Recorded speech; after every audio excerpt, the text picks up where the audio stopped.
শুরুতে জানিয়ে দেব গাজার জেনিন শহরের তীব্র লড়াইয়ে ইসরায়েলি এক সেনা সদস্য নিহত, এবার বিপাকে পড়ে যাচ্ছে ইসরায়েল। এছাড়া রয়েছে কূটনৈতিক প্রচেষ্টা ব্যর্থ হলে হিজবুল্লাহর উপর আঘাতের হুমকি দিল ইসরায়েল। জানিয়ে দেব গাজার ঘনবসতিপূর্ণ এলাকায় ইসরায়েলের বিমান হামলা। এছাড়া রয়েছে বলিভিয়ায় গণ অভ্যর্থনের চেষ্টা, সেনাপ্রধান গ্রেফতার। সর্বশেষ জানিয়ে দেব ইসরায়েলের শ্রমিক পাঠাচ্ছে দক্ষিণ পূর্ব এশিয়ার কয়েকটি দেশ। জেনিনে তীব্র লড়াই, এক ইসরায়েলি সেনা নিহত। অধিকৃত পশ্চিম তীরে জেনিন শহরে হামাস ও ইসরায়েলি সেনাদের মধ্যে চলছে তীব্র লড়াই। এতে বিস্ফোরণে এক ইসরায়েলি সেনা নিহত এবং 17 জন আহত হয়েছেন। বুধবার জেনিনে এই হতাহতের ঘটনা ঘটে বলে নিশ্চিত করেছে আল জাজিরা। প্রতিবেদনে বলা হয়েছে, জেনিন শহরের বিভিন্ন এলাকায় তীব্র সংঘর্ষ চলছে। এরই মধ্যে ফিলিস্তিনি যোদ্ধারা ইসরায়েলি বাহিনীকে অতর্কিত আক্রমণ করে, যার ফলে ইসরায়েলের কয়েকজন সেনা গুরুতর অবস্থায় পড়েছিল। এদের মধ্যে একজন নিহত হয়েছেন। প্রতিবেদনে আরও বলা হয়, বুলডোজার, ড্রোন ও অ্যাপাসি অ্যাটাক হেলিকপ্টারের সহায়তায় এলাকায় ইসরায়েলি বাহিনীর 3 ফিলিস্তিনিকে গ্রেফতার করে।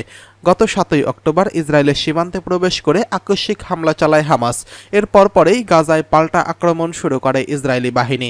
সেখানে অভিযানের নামে গত 8 মাসে কমপক্ষে 38,200 জনকে হত্যা করা হয়েছে।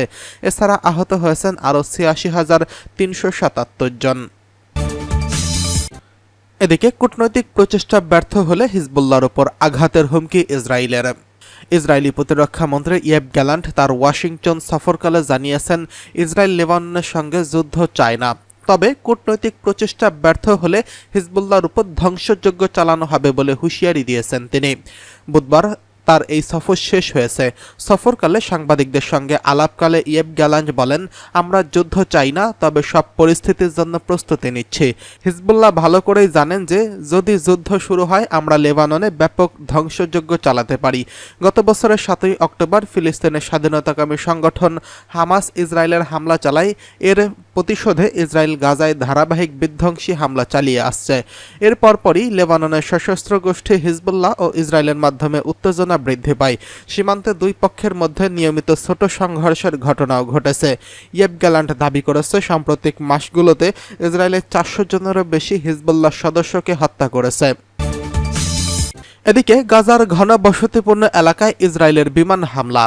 গাজার উত্তর মধ্যাঞ্চল ও দক্ষিণাঞ্চলে ঘনবসতিপূর্ণ বেসামরিক এলাকায় যুদ্ধবিমান থেকে হামলা চালিয়েছে দখলদার ইসরায়েলি বাহিনী। গত 24 ঘন্টায় চালানো এসব হামলায় বেশ কয়েকজন নিহত হওয়ার খবর পাওয়া গেছে। আল জাজিরা জানিয়েছে, হামলায় রাফা শহরের দক্ষিণাঞ্চলে পরিকল্পিতভাবে আবাসিক ভবনগুলো ধ্বংস করে দিয়েছে ইসরায়েল।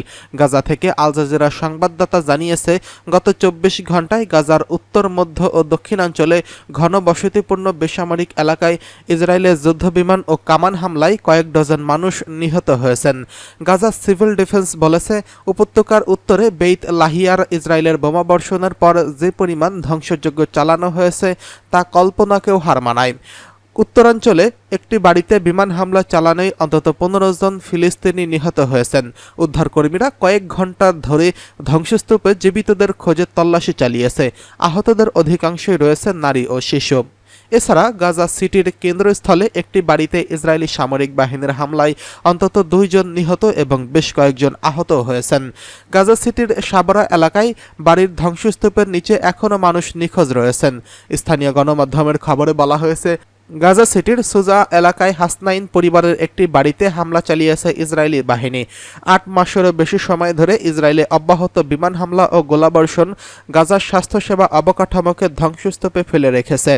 ইসরায়েলে অব্যাহত হামলার বিষয়ে আল আকসা হাসপাতালে স্বেচ্ছাসেবী হাসপাতালের প্রযুক্তিবিদ খালেদ শাকরির বলেন, একটি অসহনীয় পর্যায়ে চলে গেছে। গাজার দেইর আল বালাহ শহরে অবস্থিত এই হাসপাতালের অ্যানেস্থেশিয়া মেশিন সহ বিভিন্ন সরঞ্জামগুলো ভাঙচুর করেছে এবং এসব ভেঙে চুরে ধ্বংস হয়ে গেছে। গত 7 অক্টোবর ইসরায়েলের সীমান্তে প্রবেশ করে আকস্মিক হামলা চালায় হামাস। এরপরেই গাজায় পাল্টা আক্রমণ শুরু করে ইসরায়েলি বাহিনী। সেখানে অভিযানের নামে গত 8 মাসে কমপক্ষে 37,718 জনকে হত্যা করা হয়েছে। এছাড়া আহত হয়েছেন আরও 86,377 জন। এদিকে বলিভিয়া অভ্যর্থনের চেষ্টা, সেনাপ্রধান গ্রেফতার।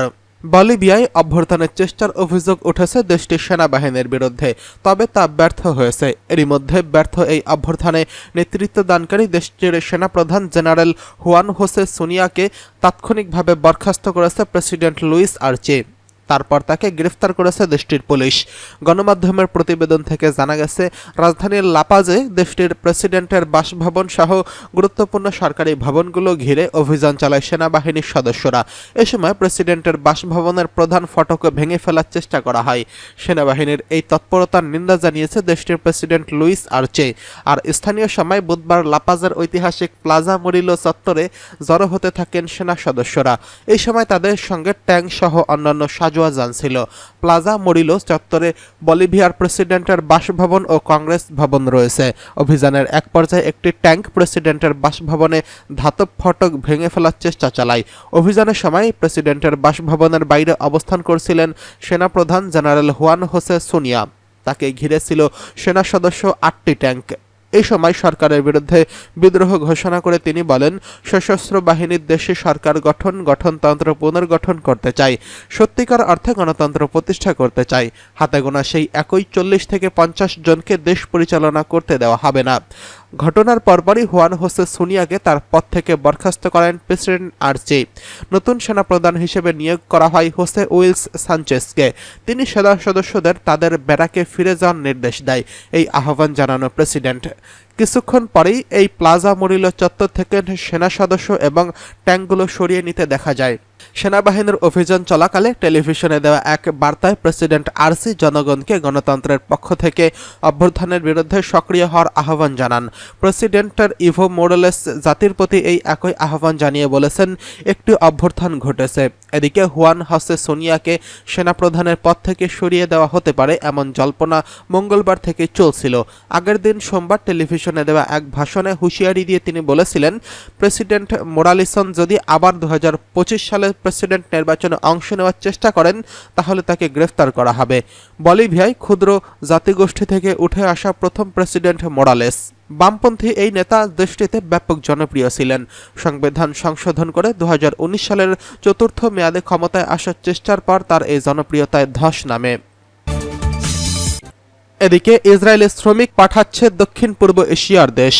যুদ্ধ আর সংঘাতের মধ্যেই টিকে থাকতে হয় ইসরায়েলকে, যেখানে প্রতিবেশী কোনো রাষ্ট্রই দখলদারদের বন্ধু নয়। এমন বৈরী পরিবেশে শ্রম বাজার ঠিক রাখতে হয় ইসরায়েলকে। কিন্তু গেল বছরের 7ই অক্টোবর ইসরায়েলের ফিলিস্তিন স্বাধীনতাকামী গোষ্ঠীদের যোদ্ধাদের পর পাল্টে যায় সব হিসাব নিকাশ। ওই সময় বেশ কিছু বিদেশি শ্রমিকও নিহত হন। এরপর ইসরায়েলি শ্রমিক পাঠানো বন্ধ করে দেয় এশিয়ার একটি দেশ। 1993 সালের শুরুর দিকে ফিলিস্তিনের শ্রমিকদের জায়গায় বিপুল পরিমাণে বিদেশি শ্রমিক আনা শুরু করে ইসরায়েল। এশিয়ার দেশ থাইল্যান্ড ছাড়াও চীন, ভারত, নেপাল, ফিলিপাইন, রোমানিয়া ও তুরস্ক থেকে ইসরায়েলি শ্রমিক নিয়ে আসে। 2003 সাল নাগাদ ইসরায়েলের শ্রম বাজারে 10 ভাগই ছিল বিদেশি শ্রমিক। অন্য দেশ থেকে আনা এসব শ্রমিক মূলত ইসরায়েলের কৃষি ও নির্মাণ খাতে কাজ করে। হিসেব করে দেখা গেছে দেশটিতে আসা বিদেশি শ্রমিকদের 24% কৃষি খাত এবং 60% নির্মাণ খাতে কাজ করে।